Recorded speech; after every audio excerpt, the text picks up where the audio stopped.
નમસ્કાર દર્શક મિત્રો, સર્જકનો સંવાદમાં ફરી એક बार आप सभी का स्वागत है। गज़लनी गहनता और सफलता और सरलता हमारी इस टैगलाइन में फिर से एक बार आप सभी का मैं स्वागत करता हूँ।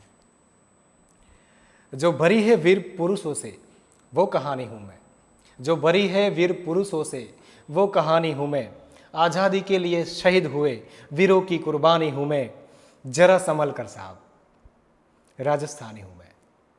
राजपूतों के राज्य की राजधानी हूँ मैं, राजपूतों के राज्य की राजधानी हूँ मैं, जो देश के काम आई वो शहीदों की जवानी हूँ मैं, जरा संभल कर साहब राजस्थानी हूँ मैं। महाराणा प्रताप और राणा सांगा की तलवार पुरानी हूँ मैं, महाराणा प्रताप और राणा सांगा की तलवार पुरानी हूँ मैं। जिसने जान गवाई पर इज्जत नहीं, जिसने जान गवाई पर इज्जत नहीं, उन रानियों के जौहर की निशानी हूं मैं, जरा संभल कर साहब राजस्थानी हूं मैं। जैसे स्वर्ग की अप्सरा का रूप इंसानी हूं मैं, जैसे स्वर्ग की अप्सरा का रूप इंसानी हूं मैं, अतीत की गाथाएं महापुरुषों की जुबानी हूं मैं, जरा संभल कर साहब राजस्थानी हूं मैं। इस दबदबे के साथ दर्शक मित्रों, हमारे सर्जकनो संवाद चैनल में आप सभी का और प्रेम सुख डेलू सर आपका मैं परेश लिंबाचिया तय दिल से सर स्वागत करता हूँ। बहुत बहुत धन्यवाद आपका। सर के बारे में शायद आप लोग यूपीएससी की तैयारी कर रहे हैं तो आपने देखा भी होगा, सर को जाना भी होगा। सर परिचय के मोहताज है ही नहीं, इसीलिए और कोई बात किए बिना सीधा सर से मैं सवाल ये करूँगा कि सर आपके माता पिता का नाम सर क्या था, आपका जन्म जब सर हुआ उस टाइम के आपके परिवार की सर स्थिति क्या थी सर? जी मेरे वो माताजी का नाम है वो श्रीमती बुग्गी देवी और पिताजी का नाम है श्री रामधन जी डेलू। जी सर। और मेरी जो है वो दादाजी का नाम रामजस जी डेलू और दादी जी का नाम श्रीमती है वो सोनी देवी। जी सर। जो अभी दोनों इस दुनिया के अंदर है वो नहीं है, दादाजी और दादाजी, उनको सबसे पहले मेरा प्रणाम। हाँ। और मैं है वो राजस्थान के बीकानेर ज़िले के अंदर राशीसर गाँव है, वहाँ का निवासी हूँ। और मेरे पिताजी और 4 भाई थे। और दादाजी की छोटी उम्र के अंदर ही डेथ हो गई, तो परिवार की मुखिया के रूप में हमारे वो दादी जी। अच्छा। दादी जी ने बहुत संघर्ष किया और संघर्ष करके और सभी जो 4 बेटों को है उन्होंने सक्षम बनाया। और हम सब का एक है संयुक्त परिवार था जिसके अंदर हम 25 के आसपास है वो मेंबर थे। और उन्हें बार बार मैं मेरी दादी जी को नमन करता हूँ कि उन्होंने इतनी मेहनत करके 4 भाइयों को 4 बेटों के परिवार को वो संभाला। सर बचपन की कुछ मस्ती भरी बातें अगर सर हो तो आप बताइए थोड़ी। देखो मैं है पश्चिमी राजस्थान का निवासी हूँ और पश्चिमी राजस्थान के अंदर हम लोग है वो रेगिस्तान के निवासी हैं। और रेगिस्तान के अंदर हर चीज़ की है वो एक तरह से कमी होती है या सीमितता होती है। और उसी के अंदर बहुत सारा जो बचपन का जीवन था उसमें कभी कुछ सोचा नहीं था हमारे, सब चीज़ें हैं वो अपने आप घटित होती रहती है, बाई चांस सब चीज़ें होती रहती है। तो बस पढ़ ली है और आज है वो इस पद पर पहुँच गए। उसके बाद सर आपका प्राइमरी आपने जो टीचिंग सर लिया वो सर कहाँ से लिया और सर उस टाइम वहाँ का माहौल सर कैसा था सर ये बताइए। मैं है वो जो मेरी पूरी एजुकेशन है वो गांव के अंदर ही गवर्नमेंट स्कूल में ही है। सबसे पहले 1 क्लास से लेकर और 5 क्लास तक है वो राजकीय प्राथमिक विद्यालय कुमारों का पास राशीसर के अंदर मैंने पढ़ाई की।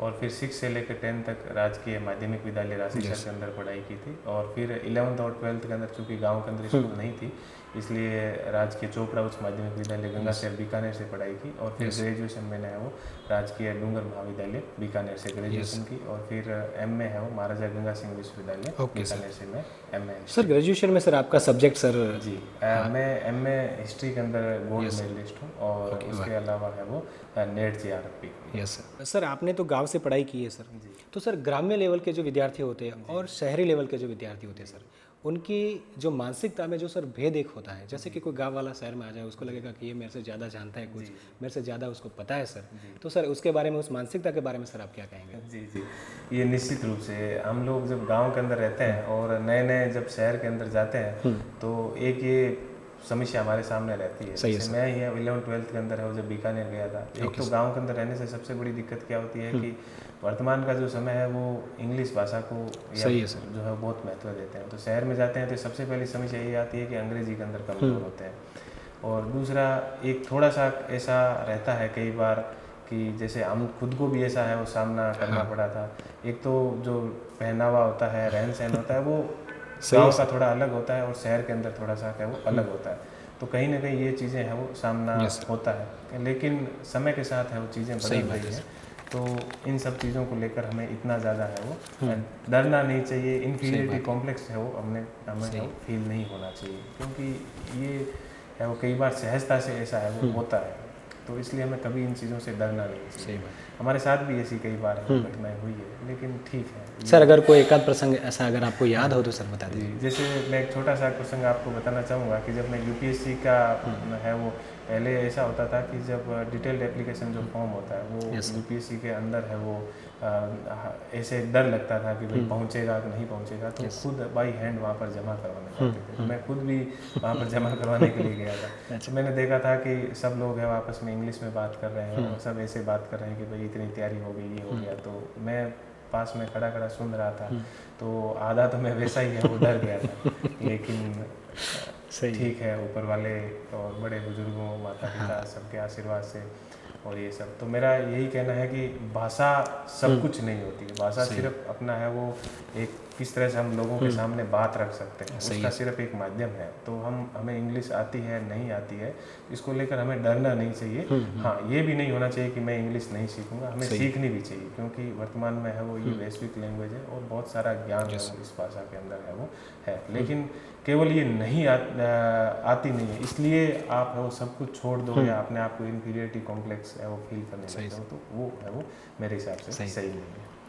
जैसे सर आप बीकानेर में रहते थे सर, तो उस टाइम पे sir as a student sir आपको कुछ इसके यादगार प्रसंग सर है तो आप बताइए सर उस टाइम के। बीकानेर के अंदर हम है वो एक रूम किराए लेके रहते थे। और सबसे बड़ी एक दिक्कत ये भी होती है कि हम स्टूडेंट लोगों को रूम किराए पे नहीं मिलता है। तो हम बहुत भाग्यशाली थे कि एक बहुत ही अच्छे व्यक्ति थे है वो जिनका मकान है वो बीकानेर के अंदर था, टूटा फूटा था, लेकिन उन्होंने हमें किराए पे दिया। तो एक बहुत बड़ी दिक्कत हमारे स्टूडेंट्स के लिए ये होती है कि उसमें अड़ोसी पड़ोसी है उनको बहुत दिक्कत होती है कि स्टूडेंट्स को यहाँ पर मकान नहीं देना चाहिए। तो उस समय भी बहुत दिक्कत होती थी और एक एक कमरे के अंदर हम दो दो तीन तीन लोग रहते थे और सभी लोग साथ में मिलके खाना बनाते थे और आप खाना बनाना, कपड़े धोना और बहुत सारी ऐसी चीज़ें होती थी। और बहुत सी बार है वो अड़ोसी पड़ोसी छोटी छोटी चीज़ों को लेकर भी है वो विवाद करते थे जिसमें हमारा कुछ होता ही नहीं था, लेकिन वो चाहते थे कि भाई स्टूडेंट यहाँ पर रहे नहीं। तो ये बहुत सी प्रॉब्लम्स हम लोगों को गांव से हम जाते हैं तो हमें है वो फेस करने को मिलती है। तो अधिकतर बेचारे विद्यार्थी होते हैं उनको रूम ही किराए पे नहीं मिलते हैं, तो हमें बहुत दूर है वो रहना है वो पड़ता था। तो ये बहुत सी समस्याएं हमारे सामने होती थी। अच्छा, उसके बाद सर दिल्ली जो है वो यूपीएससी का मक्का सर बोला जाता है सर। आपने शायद वहाँ पे भी सर तैयारी की सर। उस टाइम के सर आपके कुछ स्टूडेंट्स लेवल के अनुभव जो भी है सर आप बताइए सर। ये सब समस्याएं दिल्ली के अंदर भी रहती है कि विभिन्न प्रकार की जो विद्यार्थियों को मकान मिल जाते हैं, उसके बाद पानी से रिलेटेड और ये सब बहुत सी ये दिक्कत रहती है। एक बहुत ही रोचक घटना है वो जो दिल्ली के अंदर है वो हुई थी कि मैं जब सामान लेके जब प्री का रिजल्ट आ गया और मेंस के लिए क्वालिफाई है वो मैं हो गया था, तो ऐसा था कि भाई 2-3 महीने दिल्ली जाते हैं, वहाँ पर टेस्ट सीरीज देंगे और ये सब काम है वो करेंगे। तो मैं जब है वो दिल्ली गया था तो बीकानेर से ट्रेन के अंदर चढ़ गया और दिल्ली गया था। तो जब सामान लेके हम तो विद्यार्थी होते थे, बैग है वो बुक से एकदम ठूस के वो भरे होते थे। एक बैग था उसके अंदर बहुत ज़्यादा वेट था, तो मेरे पास 3 बैग थे। तो मैंने कहा भाई 3 बैग लेके और सीढ़ियों में चढ़ना थोड़ा सा बहुत मुश्किल रहेगा। तो मैंने वहाँ पर जो एक वर्कर थे उनको बोला कि भाई, तो उन्होंने कहा इसके है वो 300 रुपये लगेंगे। तो विद्यार्थी थे तो इतना 300 रुपये तो बहुत मुश्किल था। और मैंने जितनी भी नौकरियां किया उसके अंदर किसी में प्रोबेशन मेरा कंप्लीट नहीं हुआ था। और राजस्थान में हमारे 2 साल का प्रोबेशन लगता है, तो उसके अंदर सैलरी है वो बहुत कम है वो हमें मिलती है। तो इतना पैसा भी नहीं था कि रूम को भी अफोर्ड कर सकें। जैसे मैं टीचर था तो मुझे 12,500 रुपये मिलते थे सैलरी के रूप में, 12,500 या 13,000 रुपये वो मिलते थे।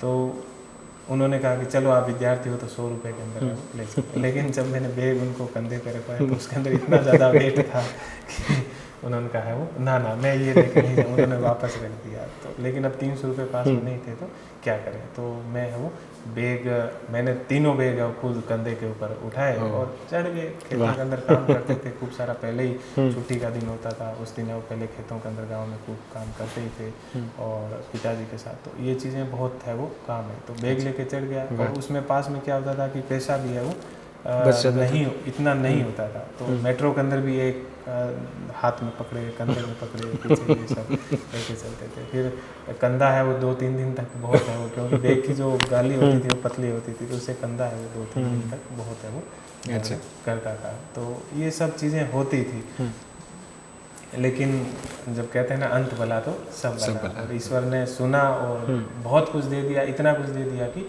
सोच भी नहीं सकते। अब उस वापस बड़े बुजुर्गों का कर्ज उतारना है, और वो तभी उतार पाएंगे जब सेवा में रहते हुए अच्छे से है वो जनता की है वो पब्लिक की सेवा है वो हम कर पाए। सर बड़ी बात यह है कि गुजराती और हिंदी माध्यम के जो भी लोग, जैसे कि यहाँ से राजस्थान की भी बात करें सर, हमारे गुजरात की भी बात करें सर, जब वो यूपीएससी की तैयारी करते हैं सर, पहले सोचते हैं कि इंग्लिश मेरे को नहीं आती है जी, और आपने तो हिंदी मीडियम से सर किया है जी, तो वो तो बड़ी बात है। और सर आप तो इन लोगों के लिए एक मिसाल भी हो कि हिंदी मीडियम से पढ़ के, प्राइमरी स्कूल में पढ़ के सर आप यहाँ तक आए हैं जी।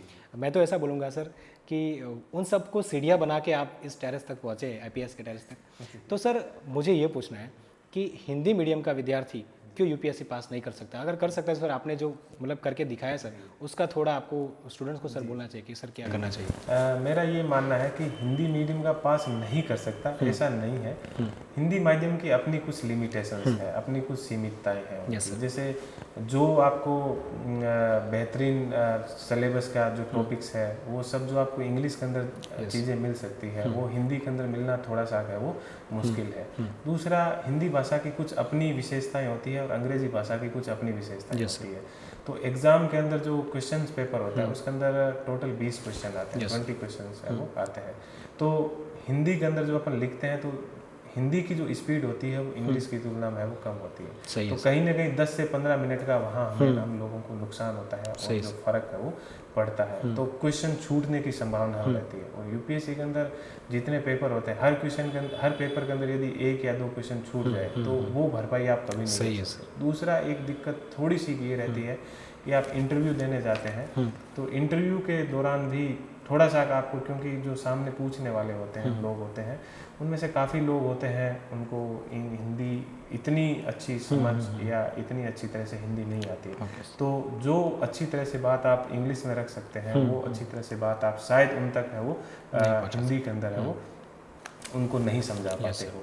तो ये कुछ छोटी छोटी चीज़ें होती है, क्योंकि अब हम लोग देखते हैं कि वहाँ पर एक नंबर की है वो टफ जो फाइट होती है, तो वहाँ पर आपको थोड़े थोड़े ये छोटे छोटे नुकसान है, उनका काफ़ी बड़ा है वो नुकसान हो जाता है ये सब। लेकिन मेरा मानना है कि इन सब चीज़ों को हमें नहीं सोचना चाहिए। जैसे मैं हिंदी माध्यम का विद्यार्थी हूँ तो मैं ये सोच लूँ कि मैं नहीं कर सकता, तो फिर तो मैं नहीं कर सकता, तो मेरे पास और कोई ऑप्शन नहीं है। तो मुझे कोशिश करनी चाहिए और मेहनत करनी चाहिए, और मुझे ऐसा लगता है कि कोशिश या मेहनत कभी है वो बेकार नहीं जाती। सही बात है और निश्चित रूप से सफलता मिलती है। तो हमें ये जो हमारी हिंदी के अंदर जो कुछ सीमाएं हैं, लिमिटेशंस हैं, इनको हमें पार करके और हमें आगे बढ़ना चाहिए। और हमें इस तरह का रोना नहीं रोना चाहिए कि भाई हम हिंदी से हैं तो हम ये नहीं कर सकते या ये दिक्कत है या ये सब है, तो हमें ये नहीं सोचना चाहिए। सही बात है सर। उसके बाद सर आपको पढ़ने का जो शौक़ है सर, वो सर कब से था? आपके भाई को देख के सर लगा कि नहीं मुझे भी पढ़ना चाहिए? जी सर, पता नहीं ऐसा क्या था कि माँ बाप को देखते थे बहुत मेहनत करते थे, यानी खेतों के अंदर है वो काम करते थे। गर्मी के मौसम है उसके अंदर भी ऊँट गाड़ा उनके पास होता था, खेत जाते थे। गर्मी का मौसम है, हमारे वहाँ बारिश नहीं होती है तो भी खेतों के अंदर घूमते थे। खेत को 24 घंटे, मतलब उनको अपनी माँ के रूप में खेत को देखते थे कि उसके अंदर अलग अलग समय के अंदर है वो खेत का रखवाली करने जाना, सुबह जाना। और बारिश के जब मौसम होता था तब मम्मी पापा या जो परिवार के जो संयुक्त परिवार था उसके अंदर सभी मेंबर जिस हिसाब से खेत के अंदर काम करते थे, तो मन के अंदर एक जुनून था कि भाई ये लोग कितनी मेहनत करते हैं। सही है। और दूसरी ये भी था कि हमारे पास इतना ज़मीन भी है वो नहीं थी, हमारे लिए आजीविका का भी ऐसा था कि भाई कैसे ही करके नौकरी लगे। सही है। और तो मैं सबसे पहले है पटवारी की नौकरी लगा, फिर उसमें आगे धीरे धीरे प्रेरणा मिलती गई परिवार के अंदर भी है वो बड़ा भाई है वो शिषपाल नाम था, तो पुलिस के अंदर कांस्टेबल था, तो वो एक नौकरी लग गया था, तो एक आर्थिक स्थिति भी ऐसी कि भी हाँ अब है वो पढ़ाई कर सकते हैं।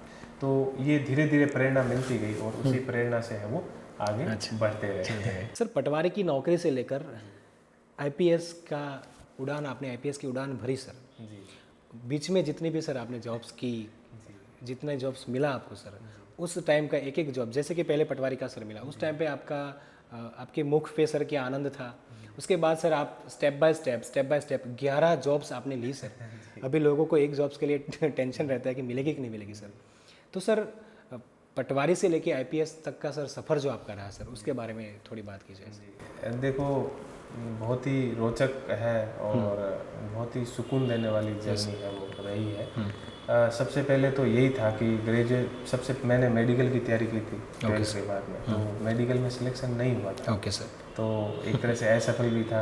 और 12th तक है वो साइंस बायो थी, और फिर 2 साल ड्रॉप करके तैयारी की, लेकिन फिर भी मेडिकल के अंदर चयन नहीं हुआ। तो बहुत डीमोरलाइज भी था और डीमोटिवेटेड भी था कि मतलब क्या करें, कैसे करें। फिर है वो साइंस बायो से सीधा छोड़ के और आर्ट्स के अंदर है वो मैं आ गया था। और फिर थोड़े से एक समय तक ऐसा रहा था कि क्या करें, या एकदम मतलब डीमोटिवेटेड टाइप से था। लेकिन मैंने कभी मेहनत नहीं छोड़ी। मेरे अंदर एक जुनून था, मतलब ऐसा था कि मुझे सोने नहीं देते थे चीज़ें, कि नहीं मुझे मेहनत करनी है, मुझे सफलता प्राप्त करनी है, नहीं तो क्या करेंगे, कैसे रहेंगे। तो ये चीज़ मेरे अंदर रेगुलर थी, तो मैं रेगुलर पढ़ाई करता था। तो जैसे ही ग्रेजुएशन कंप्लीट हुई तो उसी के साथ है वो पटवारी की जो भर्ती थी और उसके अंदर है वो सफलता मिल गई थी। उस समय तो इतनी खुशी थी कि सब कुछ अपने को मिल गया, अंदर से एक अलग ही प्रकार का सुकून था। और जो पटवारी की नौकरी मैंने ज्वाइन की थी तो उस समय मुझे है वो 1200 रुपये मिलते थे। 1200 रुपये की है वो सैलरी थी। क्योंकि हमारे पटवारी के अंदर ये सिस्टम होता है राजस्थान के अंदर कि पहले, अभी चेंज हो गया, जिस समय मैं लगा था तो उसमें ये होता था कि उसको उस समय 1 साल तक हमारी ट्रेनिंग होती थी, उसको सर्विस पीरियड में काउंट नहीं किया जाता था। एज ए स्टूडेंट हमें काउंट किया जाता था। और स्टूडेंट के रूप में हमें वो मानदेय मिलता था, स्टाइपेंड है वो मिलता था 1200 रुपये। तो 1200 रुपये के अंदर है वो साल भर में वो नौकरी की थी और बहुत ही सुकून मिला था उससे। उस समय मुझे बहुत प्रेरणा मिली थी। मेरे साथ में कुछ मित्र थे, जैसे पुष्कर का निवासी है अजमेर का सोनलाल चौधरी, वो भी मिला था। वो भी बहुत ही हम्बल बैकग्राउंड से आता था और हम सब अच्छे मित्र भी बने।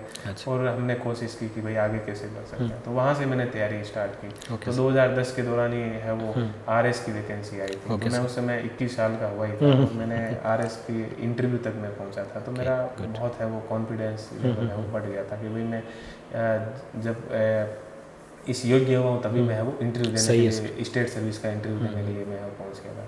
ड्यूरिंग उसी दौरान मैंने एक एग्ज़ाम और दे रखा था असिस्टेंट जेलर का, जो मैं आरपीएससी में दे के आया था। और उसमें मैंने स्टेट लेवल पर है वो टॉप किया था। और उसी दौरान मैंने है वो जो ग्राम सेवक, जिसको गुजरात के अंदर अपने है वो तलाटी श्री बोलते हैं, जिसको तलाटी कम मंत्री श्री बोलते हैं, तो उसके अंदर मैंने है वो जिले के अंदर दूसरा स्थान है वो पाया था। तो ये सब जो सफलता मिली तो उससे मेरा कॉन्फिडेंस लेवल है वो बहुत बढ़ गया था कि मुझे आगे है वो बढ़ते रहना चाहिए। फिर है वो तृतीय श्रेणी अध्यापक का एग्ज़ाम दिया। फिर है वो जो द्वितीय श्रेणी अध्यापक है उसका 2 बार एग्ज़ाम दिया, दोनों बार है वो क्लियर हो गया। और फिर राजस्थान पुलिस के अंदर सब इंस्पेक्टर के अंदर है मुझे 17वीं मेरिट है वो मिली। और उसके बाद में है वो स्कूल लेक्चरर का एग्ज़ाम दिया था इतिहास से। तो इतिहास से स्कूल लेक्चरर का है वो मुझे मिल गया। उसके बाद में है वो मैंने राजस्थान प्रशासनिक सेवा का जो 2012 की भर्ती थी वो भी एग्ज़ाम दे रखा था। तो उसके अंदर मेरी 108वीं है वो 107वीं मेरिट है वो पाई थी। तो उसके अंदर 107वीं मेरिट आई तो मुझे आरपीएस मिलना चाहिए था, लेकिन मैं फर्स्ट है वो वेटिंग में रह गया। तो मतलब डीवाईएसपी की पोस्ट है वो मुझे नहीं मिल पाई। और उसी दौरान है वो मैंने कॉलेज लेक्चरशिप की एक वैकेंसी थी, उसमें पहले से एग्ज़ाम दे रखा था। तो उसका रिजल्ट आया तो उसके अंदर भी है वो एक तरह से वो हो गया। और फिर आगे इधर यूपीएससी का एग्ज़ाम में दे ही रहा था। जब उधर आरपीएस नहीं मिला स्टेट सर्विस तो थोड़ा सा डीमोटिवेटेड था और ऐसा लग रहा था कि क्या हुआ। उसी समय में यूपीएससी का एग्ज़ाम भी है वो दे रहा था ये। और 1 महीना 1.5 महीना बाकी था तो बड़ा ही ऐसा मतलब बुरा भी फील हुआ कि अब क्या होगा, कैसे होगा। तो मैं दिल्ली गया हुआ था, वापस भी आ गया था। और मतलब ऐसी था कि अब क्या करें। तो ये सब चीज़ें हुई, तो लेकिन उसी समय मन में ऐसा आया कि यार अब अपने पास सब कुछ एक तरह से चला गया है, तो अपन यूपीएससी का बहुत अच्छे से एग्ज़ाम देते हैं। तो महीना 1.5 महीना बहुत ही अच्छे से है वो पढ़ाई की और एग्ज़ाम दिया, और फिर है वो इंटरव्यू कॉल हुआ, और इस तरह से फाइनल है वो सिलेक्शन है वो हो गया। सर हमारे यहाँ पे जितने भी लोग ये जैसे की तैयारी करते हैं, अगर वो जॉब अगर वो बंदा कर रहा है तो वो ऐसा सोचेगा कि अगर मुझे यूपीएससी की तैयारी करनी है तो मुझे छोड़ के करनी पड़ेगी, क्योंकि मैं पूरा टाइम उसमें नहीं दे पाऊँगा। और आपने तो ये सब साथ में करते करते सर आप यहाँ तक पहुँचे। सर उन लोगों को सर आप क्या कहेंगे? मेरा यही कहना है, देखो हर व्यक्ति की अपनी पारिवारिक स्थिति है वो अलग होती है, और हमें जीवन में कोई भी डिसीजन लेना चाहिए अपने परिवार की स्थिति को है वो सोच के लेना चाहिए। हमें कभी भावनाओं में बह के कि उसने ऐसा किया तो मैं भी ऐसा कर लूँगा, ये नहीं सही है सर। तो मेरी पारिवारिक स्थिति ऐसी थी कि मैं बिना जॉब मेरे लिए बहुत मुश्किल था कि मैं है वो तैयारी कर पाऊँ। तो और मेरे लिए सबसे बड़ी या अच्छाई क्या थी कि मैं टीचर था। तो मैं बच्चों को पढ़ाता था, तो बच्चों को पढ़ाने के साथ साथ भी मेरे को बहुत इजी होता था कि मैं वो तैयारी कर पाऊँ। और तो मैंने साथ में रहते हुए हैं, और जब भी मान लो मैं टीचर था तो गर्मियों के अंदर 1.5 से 2 महीनों की छुट्टियाँ होती है, वो मुझे संडे है वो छुट्टी का दिन मिल जाता है। मैं एक तरह से स्कूल में बच्चों को पढ़ाता था, तो उसमें भी एनसीईआरटी का सिलेबस था, तो एक तरह से मुझे वो भी तैयारी के अंदर है वो बहुत हेल्प करता था। तो ये सब चीज़ें, तो मेरा यही मानना है कि भाई हमें अपनी स्थिति देख के है वो डिसीजन लेना चाहिए। ऐसा नहीं है कि मैं नौकरी छोड़ दूँगा। नौकरी के अंदर भी बहुत से हमारे पास ऐसे एग्जाम्पल है जिसमें लोग नौकरी में रहते हुए भी है वो तैयारी की, लेकिन अपनी स्थिति देख लेना चाहिए कि मैं नौकरी छोड़ सकता हूँ तो ठीक है, नहीं छोड़ सकते तो ड्यूरिंग नौकरी भी अपने सपने को कभी नहीं मरने देना चाहिए। हमें कोशिश करते रहना चाहिए। और वर्तमान समय के अंदर हम बहुत से ऐसे हमारे सामने एग्जाम्पल है जिसे हमें वो सीख लेते हुए आगे है वो बढ़ना चाहिए। और उन सभी का तो उदाहरण हो सर आप। सर और एक बात ये थी सर, आप तो तहसीलदार तो हो गए थे सर जी। उसके बाद भी सर आपने सनदी सेवा में आना चाहा सर। जी। उसके पीछे का रीज़न सर क्या था सर? आपने क्या सोच के सर? जी, मतलब तहसीलदार सेवा के अंदर आ गया था, लेकिन मन में ये था कि मेरे को रुकना नहीं है, आगे चलते रहना है। इसी तरह से मैंने वो प्रयास किया, और आज मुझे है वो यूपीएससी के अंदर 170 मेरिट मिली और आईपीएस है वो एल हुआ। तो वो ओके सर। उसके बाद सर अब थोड़ी यूपीएससी के लेवल की बात सर हो जाए। आपका तो पहले से ही सर सब्जेक्ट था हिस्ट्री सर। जी। तो वो तो दिक्कत वाली बात थी नहीं कि आप और कोई चयन करेंगे सर। पर अभी जो स्टूडेंट्स लोग हैं जो प्रीलिम्स की सर तैयारी करते हैं, तो पहले सर वो प्रीलिम्स की तैयारी सर कैसे करें, एक ये सवाल है। उसके बाद सर अपन उसका जो सब्जेक्ट जो ऑप्शनल सर रखते हैं वो सर उसको कैसे चयन करना है सर, एक उसकी बात सर आप कीजिए उन लोगों से। देखो, हर व्यक्ति का अपना एक होता है कि मुझे कौन सा सब्जेक्ट रखना है, कैसे यूपीएससी की तैयारी करनी है। आजकल यूट्यूब के ऊपर बहुत सारे वीडियोज हैं, सब जगह बहुत से टॉपर्स हैं, वो सब चीज़ें बताते हैं, तो हमें सबकी बात सुननी चाहिए। उसके बाद में मेरा ये कहना है कि हर व्यक्ति अपने आप में यूनिक होता है, उसकी कुछ कमजोरियाँ होती है और कुछ उसकी मजबूती होती है। सही है। हमें इस चीज़ के ऊपर पहले वर्क करना चाहिए कि मेरी कमजोरी क्या है और मेरी मजबूती क्या है। जब तक हम अपनी कमजोरी को नहीं पहचानेंगे, अपनी मजबूती को नहीं पहचानेंगे, तब तक हम वो आगे नहीं बढ़ सकते। हमें सबका सुनना चाहिए, उसके बाद में उनसे अच्छी अच्छी चीज़ हमें ग्रहण करनी चाहिए, और फिर अपने जो कमज़ोर पक्ष है उसके ऊपर ज़्यादा से ज़्यादा हमें वो वर्क करना चाहिए कि मेरा ये कमज़ोर पक्ष है, इसके ऊपर मेरे को ज़्यादा से ज़्यादा वर्क करना है। जहाँ तक प्रीलिम्स एग्ज़ाम की बात है, तो हमें प्रीलिम्स के लिए कम से कम प्रीलिम्स का वर्तमान समय के अंदर, क्योंकि है वो प्रीलिम्स बहुत टफ होता है, तो प्रीलिम्स के अंदर कम से कम 2 से 3 महीने हमें डेडिकेटेड प्रीलिम्स की तैयारी करनी चाहिए। और जहाँ तक हो सके, जितने ज़्यादा हो सके, हमें जो उसके टेस्ट सीरीज कोई ज्वाइन करके मैक्सिमम से मैक्सिमम हमें टेस्ट देने चाहिए प्रीलिम्स, क्योंकि जो भी ऑब्जेक्टिव पेपर्स होते हैं उनको हल करने का सबसे बेस्ट तरीका होता है, या उनके अंदर सक्सेस का, कि आप ज़्यादा से ज़्यादा टेस्ट सीरीज के अंदर ज़्यादा से ज़्यादा आप डेली के हैं वो टेस्ट दें। और उसके बाद में रिटर्न एग्ज़ाम है, जो मेंस एग्ज़ाम है, उसके लिए जितना हो सके उतनी रिटर्न प्रैक्टिस, लिखित अभ्यास है वो हम लोग करें।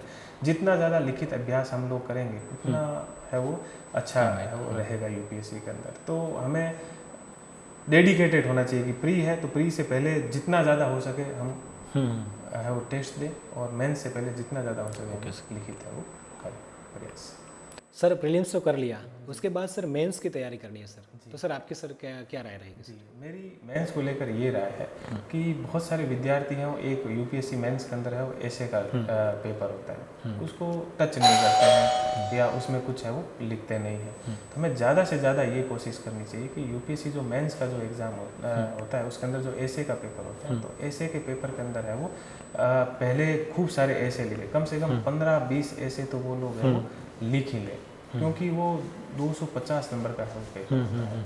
तो इस बात का विशेष रूप से ख्याल सही है सर। और उसके अलावा मेंस के अंदर जितना ज़्यादा हो सके उतना ज़्यादा है वो लिखित अभ्यास है वो मेंस के अंदर लोगों को करें। ओके सर, आपके इंटरव्यू में अरविंद सक्सेना सर की पैनल थी सर जी, तो सर, और उसमें कुछ पूछे हुए प्रश्नों की सर बात की जाए सर आप। इंटरव्यू अरविंद सक्सेना सर के है वो बोर्ड में था Yes, sir. और मेरा तो यूपीएससी का है वो पहला ही इंटरव्यू था, अच्छा। तो थोड़ा सा जो नेचुरली एक डर जो लगता है वो डर तो लग ही रहा था। Yes sir. और बहुत सारे रोचक प्रसंग है वो इंटरव्यू वाले दिन हुए।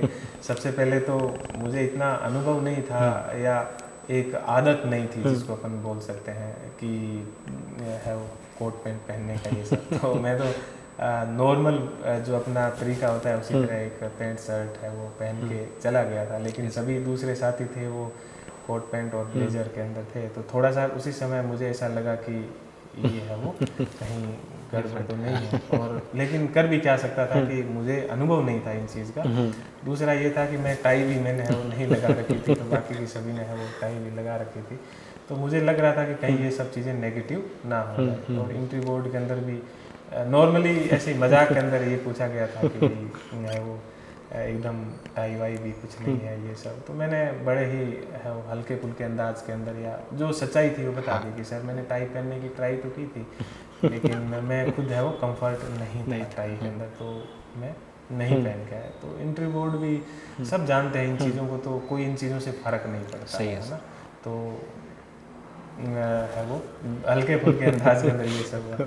फिर एक रोचक प्रसंग है वो ये भी हुआ कि जो पहला क्वेश्चन था वो भी है वो इंग्लिश के अंदर था, तो मुझे ज़्यादा समझ नहीं आया। तो क्योंकि शुरुआत के अंदर डरे हुए भी होते हैं, तो कोई गुट निरपेक्षता के ऊपर नॉन अलाइनमेंट जो है उनके ऊपर था, तो मुझे समझ नहीं आया। लेकिन मैंने मना कर दिया कि सर इसका उत्तर नहीं आ रहा। तो इंटरव्यू बोर्ड भी समझ गया था कि इनको ये क्वेश्चन ज़्यादा समझ नहीं आया, तो उन्होंने पूछा आपको क्वेश्चन समझ आ गया? मैंने कहा सर नहीं आया है, सिर्फ नॉन अलाइनमेंट इतना ही समझ आया। तो इंटरव्यू बोर्ड बहुत ही पॉजिटिव था, उन्होंने मुझे इसका हिंदी में ट्रांसलेट करके बताया सभी मेंबर्स ने, तो फिर मैंने उसका अच्छे से है वो जवाब भी दिया।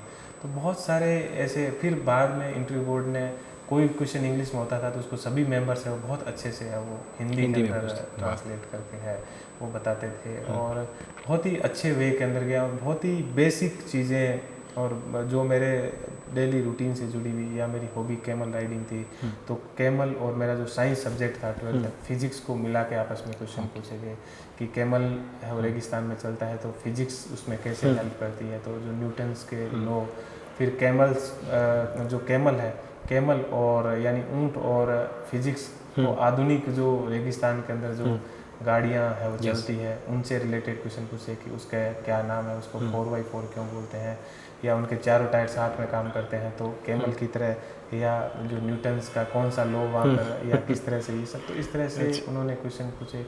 उसके अलावा मैं टीचर था तो उन्होंने मिड डे मील से संबंधित भी बहुत सारी चीज़ें हैं वो उन्होंने कि आपने उसमें किस तरह से चेंज किया, या जो आपने राजस्थान की जिस तरह से सूखी सब्जियों के बारे में बताया, ये सब चीज़ें, तो किस तरह से इनसे राजस्थान के अंदर रोज़गार है, या स्कूल में बच्चों की फूड हैबिट्स हैं, आपने जिस तरह से फूड हैबिट्स उनकी ये होती है, या मिड डे मील के अंदर ये चीज़ होती है।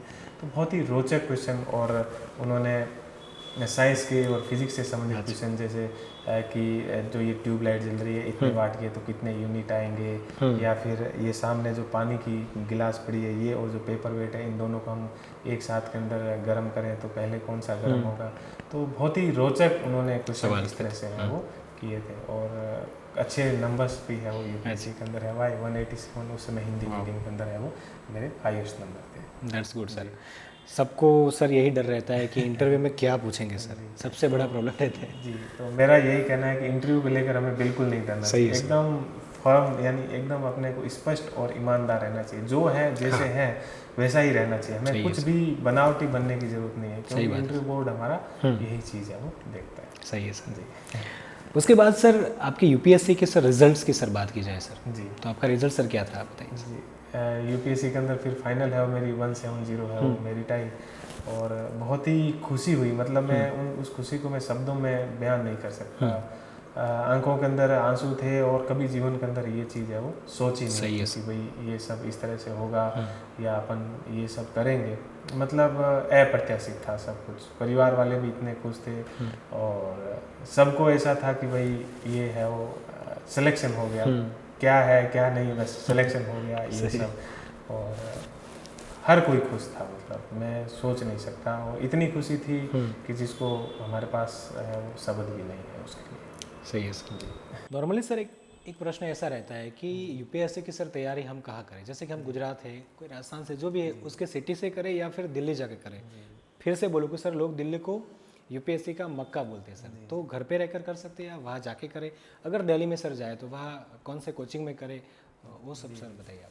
देखो अभी 4-5 साल से और कोविड के आने के बाद में समय बहुत चेंज हो गया है। अभी पहले इतनी सुविधा नहीं थी, अभी लगभग बहुत सारे हैं वो कोर्सेज ऑनलाइन है वो उपलब्ध हैं, तो कोई ज़रूरी नहीं है कि आदमी दिल्ली जाए। लेकिन सबसे बड़ी स्टेट लेवल पर दिक्कत क्या होती है कि हमें यूपीएससी का जो स्टैंडर्ड है, जो चीज़ें हैं, वो हमें मटेरियल उपलब्ध नहीं हो पाता। लेकिन वर्तमान में बहुत सारी जो वेबसाइट्स हैं या न्यूज़पेपर हैं वो ऑनलाइन उपलब्ध हैं, और बहुत सारी चीज़ें हैं वो उपलब्ध है। इसलिए कोई ज़रूरी नहीं है कि दिल्ली जाए। दिल्ली जाने का एक सबसे बड़ा फ़ायदा क्या होता है कि जैसे मैं 3-1 महीने दिल्ली था लगभग, तो उसका सबसे बड़ा फ़ायदा ये होता है कि हमें वो कंपटीशन मिलता है, हमें वो माहौल मिलता है, उसका बहुत बड़ा है वो फ़ायदा हमें होता है। जैसे हम माहौल मिलता है तो मन के अंदर ये रहता है कि नहीं, मुझे तो अब ये है वो करना ही है। तो ये चीज़ें हैं वो बड़ी अच्छी है वो रहती है दिल्ली के अंदर। और जहाँ तक कोचिंग की बात है, तो ज़रूरी नहीं है कि हर आदमी है वो किसी कोचिंग के अंदर एडमिशन ले करे। आजकल बहुत सारे वीडियोज़ या बहुत सारी चीज़ें हैं ऑनलाइन फ्री के अंदर भी है वो उपलब्ध है, तो कोई सक्षम नहीं है तो उसको नहीं करना चाहिए। और कोचिंग कंपलसरी भी नहीं है। मेरा ये मानना है कि कोचिंग के अंदर हमें अपना निष्पक्ष खुद का है वो विश्लेषण करना चाहिए। मेरे अंदर क्या कमी है, क्या नहीं है, मुझे क्या आता है, क्या नहीं आता है, मुझे किस चीज़ की ज़रूरत है, उस चीज़ को सोचकर उसको कोचिंग है वो करनी चाहिए। कि मुझे इतनी ही कोचिंग करनी है, इस चीज़ की कोचिंग नहीं करनी, मुझे सिर्फ इतनी ही चीज़ करनी है, मुझे ये चीज़ है वो नहीं करनी। जैसे मेरे मन में ये था कि मुझे टेस्ट सीरीज ज्वाइन करनी है, तो मैंने टेस्ट सीरीज ज्वाइन की थी विजन की। जैसे मुझे इथिक्स उस समय इतना ज्ञान नहीं था, तो मैंने इथिक्स के अंदर है वो 2-3 टीचर्स से है वो, जैसे दीपक कुमार सर थे, विकास दिव्यकीर्ति सर थे, इनकी मैंने इथिक्स के अंदर हेल्प ली। इसी प्रकार से इतिहास के अंदर संजय सिंह सर है जेएनयू उनकी, और रजनी सर है उनकी मैंने है वो हेल्प ली। तो जहाँ पर मुझे जिस चीज़ की ज़रूरत होती थी हेल्प की, तो उनकी है वो मैं हेल्प ले लेता था। लेकिन किसी कोचिंग के अंदर पूरा कम्प्लीटली उस कोचिंग के अंदर जाना, उसके अंदर कोर्स करना, मुझे नहीं लगता कि इन सब चीज़ों की इतनी, मेरी नज़र से मुझे उतनी है वो ज़रूरत नहीं थी। हर व्यक्ति की अपनी अपनी विशेषताएं होती है, तो उसको अपनी कमी और अपनी मजबूती को जानकर डिसीजन लेना चाहिए सब चीज़ों। Okay sir. सर गांव में आप जब पढ़ते थे सर, उस टाइम पे सर आपको क्या संघर्ष करना पड़ा सर, क्या क्या सर आपने देखा उस टाइम पे? देखो गांव के अंदर हमारे समय में इतना पढ़ाई का है वो माहौल नहीं था। सबसे अच्छी बात, हमारा सौभाग्य था कि हमारे स्कूल के अंदर उस समय सरकारी स्कूल के अंदर बहुत अच्छे अच्छे टीचर, जैसे मैथ्स के हैं वो राजेंद्र कुलेरिया सर हैं, विज्ञान के हैं वो जगदीश चंद्र टाक सर हैं। ये बहुत ही अच्छे अच्छे टीचर्स हैं वो हमारी स्कूल के अंदर आए थे, और इन लोगों ने खूब हमें है वो मेहनत है वो हमसे करवाई। उससे पहले जब हम प्राइमरी स्कूल के अंदर पढ़ते थे, तो एक पश्चिमी राजस्थान के विद्यार्थी को जो समस्याओं का सामना करना पड़ता है, और हम सिंध परिवार में रहते थे, तो अपनी परिवार की बहुत सी लिमिटेशंस होती थी, संसाधनों की बहुत लिमिटेशंस थी, कमी थी। कि जिस परिवार के अंदर 25-26 मेंबर हो और 15 से 16 बच्चे हो, तो सब बच्चों को पढ़ाना परिवार के लिए थोड़ा बहुत मुश्किल भी होता है। तो हम वो सब परिवार के सहयोग के अंदर हाथ बंटाना, वो सब काम करते थे। जैसे हम सब चाचा ताऊ के जो भाई थे, उन सब के खेत, छोटे छोटे खेत होते थे, बंटे होते थे। कि जैसे सुबह को स्कूल जाना है तो 10:30 बजे स्कूल लगती थी, तो सुबह जल्दी उठ के और खेत में जाना है, पशुओं के लिए चारा लेके आना है, और फिर शाम को 4:30 बजे छुट्टी होती है तो वापस खेत जाना है। छुट्टी के दिन है वो खेत जाना है, और खेत के अंदर घर वालों को काम में हाथ बंटाना है। फिर मेरी मदर है वो माता जी है वो पशु चराने के लिए जाती थी। एक खेत था उसके अंदर पशु चराती थी, तो शाम के समय में मेरे को, वो खेत में अकेले रहते थे तो उनके पास में जाता था, जो गांव से 5-6 किलोमीटर है वो दूर था। तो पैदल खेत जाते थे, फिर वहाँ पे गाय पशु रखते थे, तो जो दूध है वो गांव में डेयरी के अंदर ला के देना होता था। तो 5-6 किलो दूध है वो उठा के लेके आते थे, डेयरी के अंदर है वो देते थे। तो ये सब चीज़ें, और छुट्टियों के दिन में जैसे दीपावली की छुट्टियाँ होती है तो उस समय खेतों में पशु चराना। लेकिन इन सब में अच्छी चीज़ जो सबसे बड़ी ये थी कि परिवार, मम्मी पापा ये सब खुद औपचारिक शिक्षा इनको नहीं मिली हुई थी, लेकिन इनकी समझ बहुत थी, तो इन्होंने पढ़ाई के ऊपर बहुत जोर दिया था। जैसे मान लो खेत जाते हैं तो साथ में बुक्स लेके जाते थे, पढ़ते थे। जैसे मान लो पशु चराने जा रहे हैं तो भी पशु खेत में चरते रहते थे, हम उनकी दूसरे के खेत में नहीं घुस रहे तो उनकी रखवाली करते थे, तो साथ के अंदर है वो बुक्स लेके जाते थे। तो ये सब चीज़, और बहुत कमियां ये थी कि जैसे बहुत सी सीमितताएं थी कि संसाधन बहुत कम थे। इस वजह से स्कूल जाते थे तो गर्मी का मौसम होता था तो पैर चप्पल नहीं होती थी कई बार, या फिर ये होता था कि हम गुम कर देते थे हम चप्पल। तो परिवार के पास भी अपनी एक सीमितता थी, तो कई बार बिना चप्पल पहने स्कूल जाते थे। लेकिन फिर दोपहर का गर्मी का मौसम होता था, जैसे गर्मियों के मौसम में 12:30 बजे स्कूल से छुट्टी हो जाती थी, तो भागते भागते आते थे। तो कहीं पर छाया होती थी तो थोड़ी देर वहाँ खड़े हो जाते थे, फिर आगे छाया देखते थे, वहाँ तक भागते भागते जाते, फिर उस छाया के अंदर खड़े हो जाते थे। लेकिन ये मन में था, एक जुनून था, पता नहीं क्यों या क्या था, लेकिन जो दादी जी है उनका भी, और परिवार के अंदर एक बहुत ही अच्छा माहौल था कि सबको ये कि भैया आप है वो पढ़ाई कीजिएगा। और बहुत सी बार ऐसी दिक्कत आती थी कि जैसे इतने ज़्यादा परिवार के अंदर मेंबर थे तो बुक्स नहीं ला पाते थे। पहले आजकल तो स्कूल के अंदर बुक्स है वो फ्री के अंदर मिलती है, तो उस समय बुक्स स्कूल के अंदर नहीं मिलती थी, तो खरीद के लानी पड़ती थी। और जो कॉपी है वो भी टीचर है वो लिखने के लिए देते थे, तो वो भी कॉपी नहीं होती थी तो नहीं लिख पाते थे। महीने महीने 2-2 महीने बाद में स्कूल लगने के बाद में हमें वो ये चीज़ मिलती थी। तो टीचर से बहुत सी बार है वो पिटाई भी है वो होती थी, लेकिन नहीं होती थी, उसमें क्या कर सकते थे। तो ये सब चीज़ें होती थी, लेकिन मुझे कई बार ऐसा फील होता है कि ये सीमितताएं नहीं होती या ये सब चीज़ें नहीं होती तो शायद मैं आज इस जगह पर नहीं होता। इन सब चीज़ों से हमें बहुत प्रेरणा मिली कि हमारे पास चीज़ें नहीं हैं, हमारे पास संसाधन नहीं है, और ये संसाधन नहीं है तो इससे एक संघर्ष करने की एक क्षमता है वो अंदर से डेवलप हुई। बहुत कुछ उससे है वो सीखने को मिला। कई बार जीवन के अंदर ऐसी स्टेज आई, परिस्थितियाँ आई, या जब बहुत सी चीज़ें होती है वो समय के साथ बदलती है, बहुत सी ऐसी चीज़ें भी होती है कि पढ़ाई छोड़ने तक की नौबत आई, लेकिन एक अंदर जज्बा था, एक अंदर संघर्ष था कि नहीं ये सब है वो करना है। बहुत सी ऐसी चीज़ें थी कि मतलब जिसकी वजह से, लेकिन अंततः है वो सब चीज़ें सही रही, और संघर्ष और इन सब चीज़ों से है वो सही है सर। मिल गया। और मैं बीकानेर रहते थे तो घर से सब सामान लेके जाते थे, आटा भी लेके जाते थे, सब चीज़। और उसमें जहाँ बस से उतरते थे उससे जो रूम ले रखा था वो दूर था, तो उसमें टैक्सी के अंदर जाते थे तो 15 से 20 रुपए लगते थे। तो ऐसे मन में होती थी कि भाई नहीं ये पैसा कहाँ से लाएंगे, ये बचाना है पैसा, तो वो पैसा बचाना है तो उसके लिए पैदल जाते थे। तो कंधे के ऊपर है वो आटा लिए हुए और दूसरा सामान है वो खाना बनाने का लेके वो पैदल जाते थे। और दूसरे दोस्त भी देखते थे, तो कई बार ऐसे जब विद्यार्थी जीवन होता है जो टीनेज के अंदर इन सब चीज़ों में, तो ऐसे शर्म भी आती थी कि कंधे के ऊपर ये सब है चीज़ें। सही है। लेकिन है वो आज जब सोचते हैं तब ये सब चीज़ें है वो बहुत अच्छा टाइम था। अच्छा, याद भी करते होंगे सर।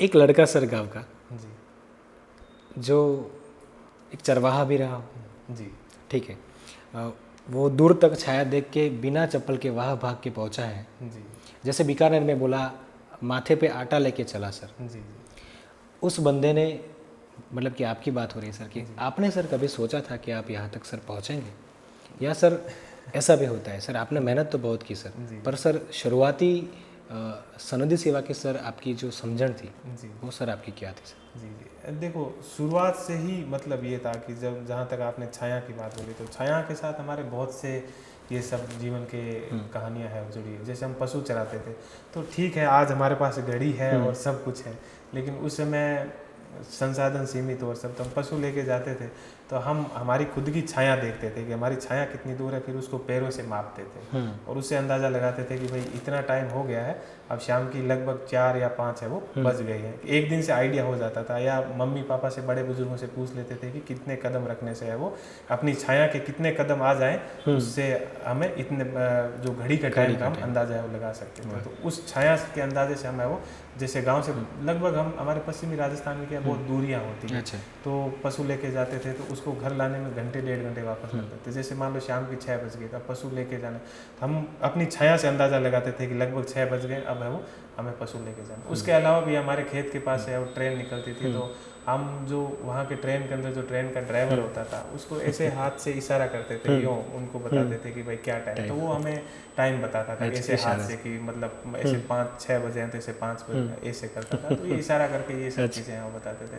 तो ये जीवन के अंदर बहुत सी है वो ऐसी चीज़ें है वो रही है कि ये सब चीज़ें, और ये सब सामान लेके खाना बनाने का ये सब जाते थे, तो बहुत से लोग जब गांव से निकलते थे तो भी बहुत से लोग, कुछ लोग बैठे रहते हैं, वो भी देख के हंसते थे, हंसी मजाक उड़ाते थे। ये सब चीज़ें होती हैं और ये सब चीज़ें उस समय मन के अंदर बहुत सा ऐसा ये डालती भी है, प्रभाव भी डालती है, लेकिन हम सौभाग्यशाली थे कि इन चीज़ों से ज़्यादा है वो प्रभावित नहीं हुए, और ईश्वर ने मतलब बहुत कुछ है वो दे दिया।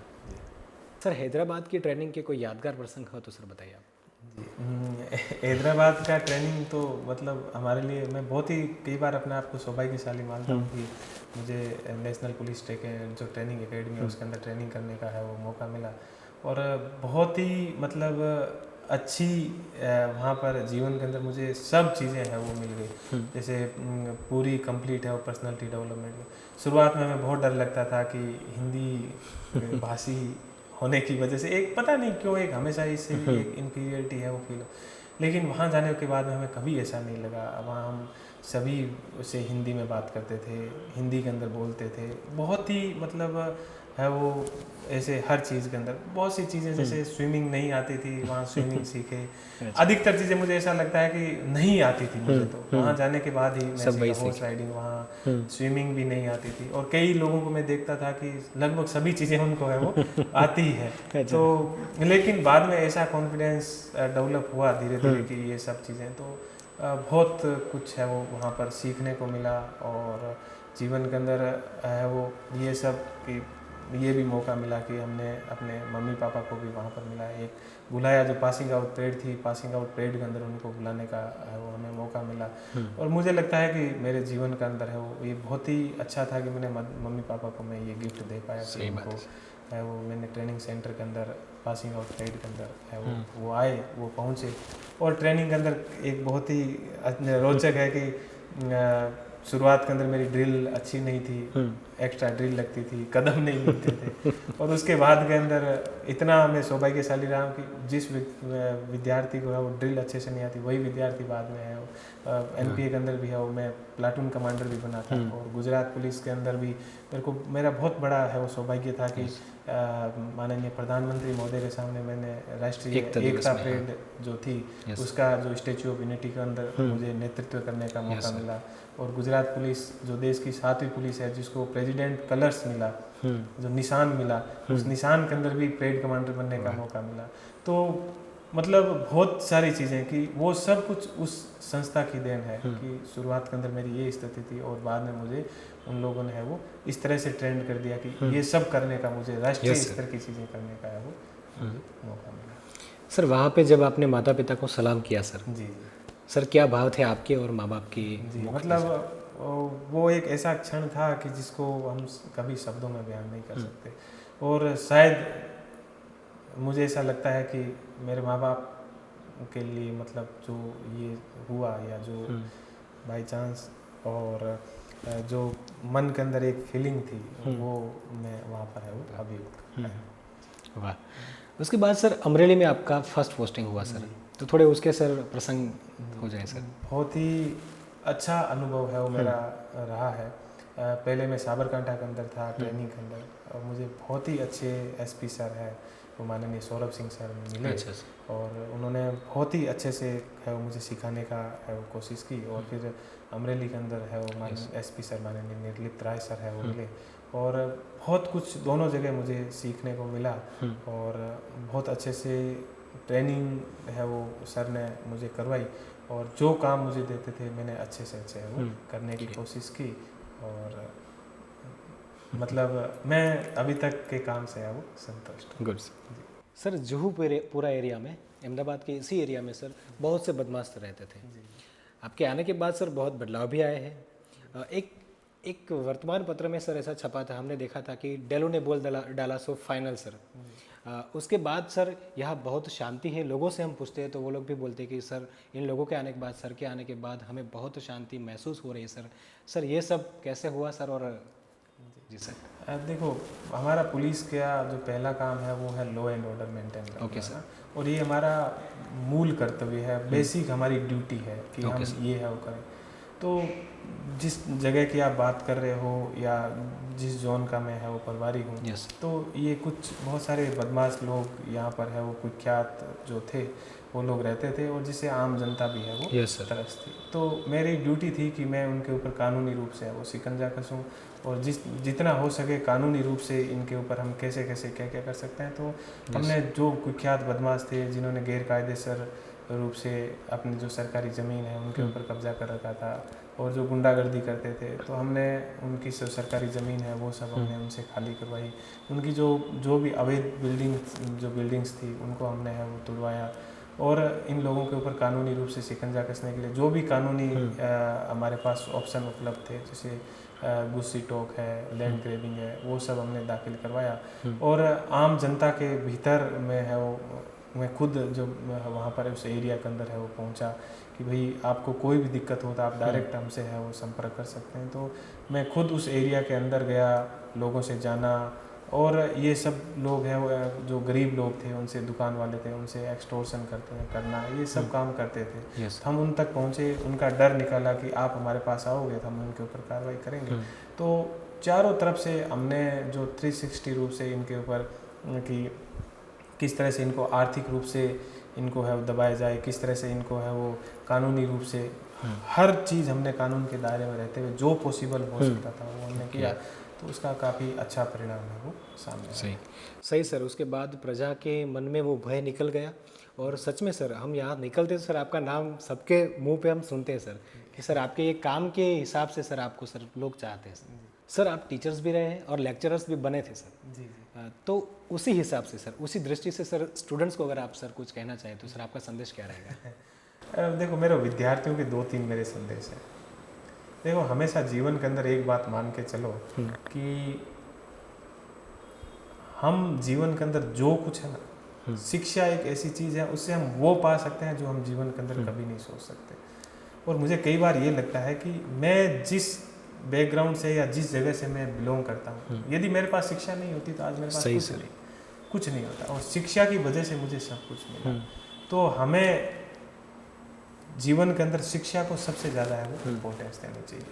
दूसरी चीज़ ये है कि कुछ चीज़ें हमें ये ध्यान रखना चाहिए कि मेहनत का कोई शॉर्टकट नहीं है। और मुझे ऐसा लगता है कि मेरे जैसा मैं बहुत औसत विद्यार्थी है रहा हूँ, है ना। तो मैं यदि कोई चीज़ कर सकता हूँ तो कोई भी कर सकता है। सही है। इसलिए हमें किसी भी चीज़ को लेकर ये नहीं डरना चाहिए कि भाई मैं ये नहीं कर सकता। मुझे ऐसा लगता है कि मैंने यदि ये चीज़ की है या मैंने कुछ भी किया है तो कोई भी आदमी है वो इस चीज़ को है वो कर सकता है। दूसरी चीज़ ये है कि हमें जीवन के अंदर है वो मेहनत को प्रायोरिटी देनी चाहिए। मेहनत करते रहना चाहिए, जीवन में असफल होते रहेंगे। मैं भी ऐसा नहीं है कि मुझे जीवन के अंदर हमेशा सफलता मिली, सही है, बहुत सारी असफलता मिली, आगे भी बहुत सारी असफलता मिलती रहेगी। लेकिन हमें कभी मतलब अपने अंदर का जो चीज़ है, आग है, उसको कभी बुझने नहीं देना चाहिए। और मेहनत इतनी करनी चाहिए कि मतलब हम नौकरी के पीछे नहीं भागे, नौकरी हमारे पीछे है वो भागनी चाहिए। और हमारी मेहनत और हमारे अंदर की जो आग है ना वो हमें सोने नहीं देना चाहिए कि मैं सोऊं नहीं। और हमें हमेशा जिस तरह से अर्जुन को मछली की आंख दिखती थी ऐसे हमें दिखना चाहिए हमारा टारगेट के लिए नहीं, मुझे ये प्राप्त करना है और मेहनत करनी, पूरी मेहनत करनी चाहिए। और उसके बाद भी हमें कई बार ऐसा होता है कि हमें चीज़ें नहीं मिल पाती, तो हमें अपनी कमी का एनालिसिस करना चाहिए कि भाई ये विश्लेषण करना चाहिए कि ये मेरे अंदर कमी रही और फिर मेहनत के अंदर जुड़ जाने। आखिर में भी हमें नहीं मिलता है तो ईश्वर ने हमारे लिए और कुछ अच्छा है वो सोच रखा है। कभी घबराना नहीं चाहिए। और जीवन मतलब ऐसा नहीं है कि ये चीज़ नहीं मिली तो मेरा सब कुछ खत्म हो गया, ऐसा हमें कभी नहीं सोचना चाहिए। मुझे नहीं मिला आरपीएस, नहीं मिला मुझे आईपीएस मिला, ठीक है, तो कभी घबराना नहीं चाहिए। ये मेरा विद्यार्थियों से, और मेहनत का कोई तोड़ नहीं है जीवन के अंदर, है ना। और हमेशा याद रखना चाहिए कार्ल मार्क्स की ये बात कि हमारे पास ऐसा कुछ नहीं है कि जिसको लेकर हम डरें कि ये खो देंगे खो देंगे। पूरी दुनिया मेहनत करेंगे तो पूरी दुनिया है हमारे पास पाने के लिए, है ना। तो पाने के लिए हमारे पास पूरी दुनिया है और खोने के लिए हमारे पास कुछ भी नहीं। सर, हमारे गुजराती में कहावत है कि सिद्धि जेने जय वरे, सिद्धि तेने जय वरे, जय पर सेवे ना आए। अगर किसी चीज़ को पूरी शिद्दत से चाहो तो पूरी कायनात उसे तुमसे मिलाने की कोशिश में लग जाती है सर। सर, आपने वही किया, और आप युवाओं के जो यूपीएससी की तैयारी कर रहे हैं सर, उन सब की प्रेरणा स्रोत है सर। सब युवा आपको, मैंने देखा है सर, यूट्यूब में आपको बहुत सर सर्च करते हैं, मैंने देखा, हम लोग भी कब से सर आपको, तो सच में सर आप सबके आदर्श हो। आपके इस इंटरव्यू के माध्यम से उन लोगों को बहुत प्रेरणा मिलेगी सर। आपने हमें यहाँ पे टाइम दिया सर, उसके लिए आपका धन्यवाद। Thank you sir, welcome sir. और ગઝલની ગહનતાને, સફળતાની, સરળતાની અમારી આ ટેગલાઈને લઈને જોવાનું ચૂકશો નહીં, સર્જકનો સંવાદ।